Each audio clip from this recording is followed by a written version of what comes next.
আসসালামু আলাইকুম এভরিওয়ান।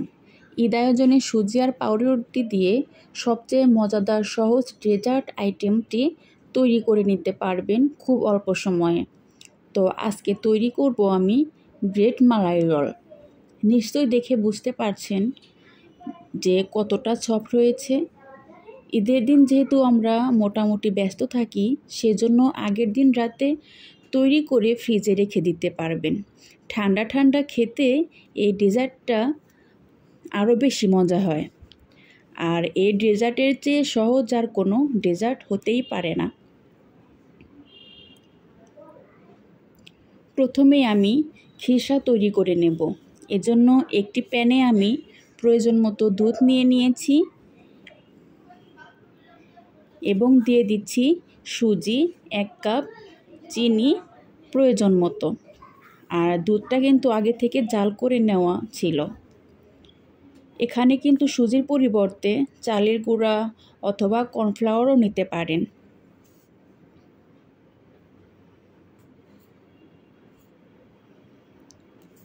এবার অনবরত নেড়ে নেড়ে সব কিছুকে আমি ভালোভাবে মিশিয়ে নেব।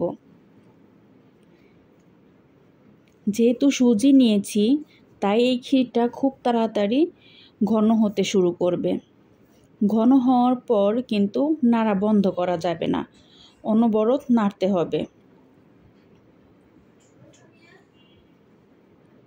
খুব ঘন করে তৈরি করে নেব।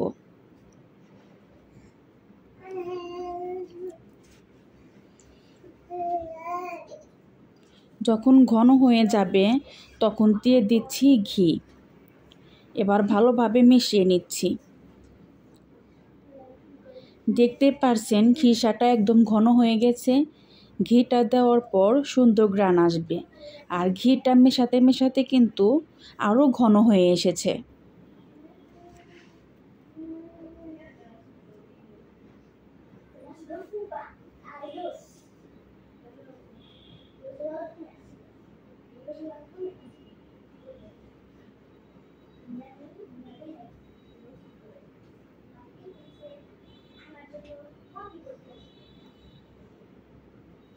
এবারে নামিয়ে অন্য একটা পাত্রে নিয়ে নেব। ঠান্ডা হওয়ার পর কিন্তু আরও ঘন হবে।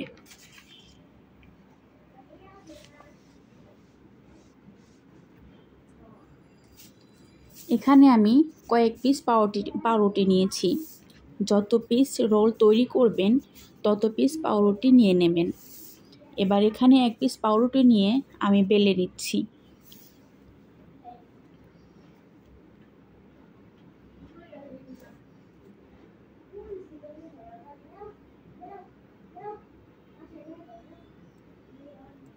বেলে নেওয়ার পর দেখতে পাচ্ছেন ঠিক এরকম হয়েছে। এবারে চারপাশ থেকে ব্রাউন অংশগুলো কেটে নিচ্ছি।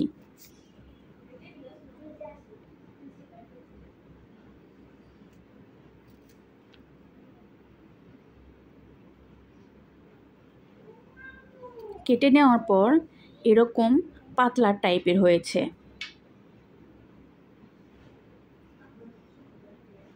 এখন রোলগুলো তৈরি করব। এখানে আমি 1 পিস ব্রেড নিয়েছি আর যে খিরসাটা তৈরি করে নিয়েছিলাম সেই খিরসাটা পাউরুটির মধ্যে দিয়ে এভাবে রোল তৈরি করে নেব। খিরসা দিয়ে আমি সবগুলো রোল তৈরি করে নিচ্ছি। এবারে রোলগুলোকে ভেজানোর জন্য আমি মালাই তৈরি করব। আমি একটা প্যানে প্রয়োজন মতো চিনি নিয়ে নিচ্ছি। ক্যারামেল তৈরি করে নেব। আমি ননস্টিক প্যানে নিয়েছি, সেজন্য পানি দেইনি। অন্য কোনো পাত্রে তৈরি করলে পানি লাগবে হালকা পরিমাণ।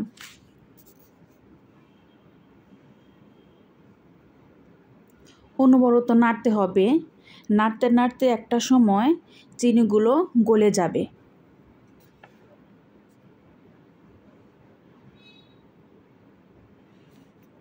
ক্যারামেলটা খুব সাবধানে লো আঁচে তৈরি করে নিতে হবে। পুড়ে গেলে কিন্তু তেতো হবে।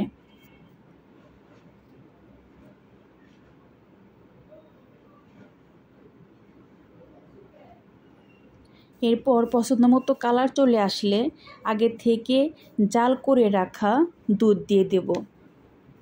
দুধটা দেওয়ার পর ক্যারামেলটা শক্ত হয়ে যাবে, ভয়ের কোনো কারণ নেই, জাল করতে করতে ছেড়ে যাবে।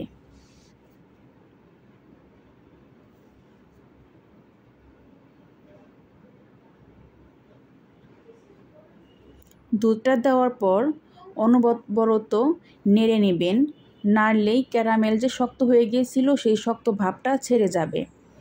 দিয়ে দিচ্ছি গুঁড়া দুধ। যেহেতু আগে থেকে জাল করে রাখা ঘন করে দুধ নিয়েছিলাম আর গুঁড়ো দুধ দিয়ে দিচ্ছি, সেজন্য জাল করে ঘন করে নেওয়া প্রয়োজন নেই।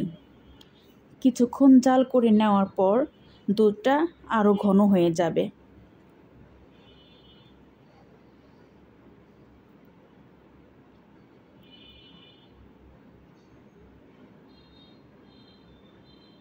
দুধটা ঘন হয়ে এসেছে, আরও কিছুক্ষণ জাল দিয়ে নেওয়ার পর কিছুটা ঠান্ডা করে তৈরি করে রাখা ব্রেড রোলের ওপর মালাই দুধটাকে দিয়ে দেব।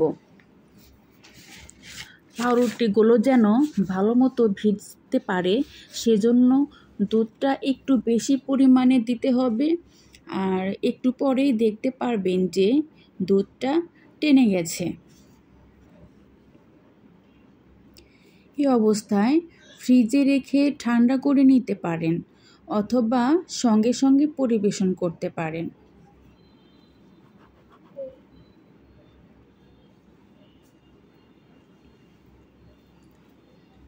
প্রত্যেকটা রোলের উপরে দুধ মালাইটা ভালোভাবে দিয়ে দিবেন,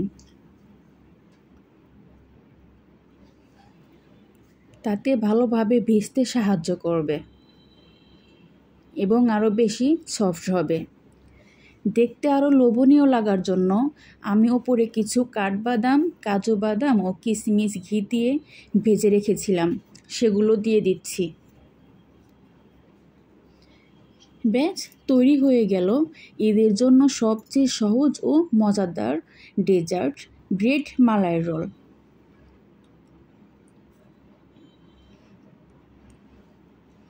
আপনাদের কেটে দেখিয়ে দিচ্ছি কতটা সফট হয়েছে।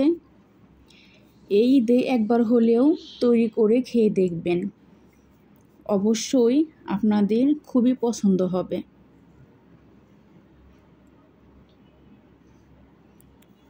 আর সবাই খুব মজা করে খাবে। আশা করি আজকের রেসিপি আপনাদের কাছে ভালো লেগেছে।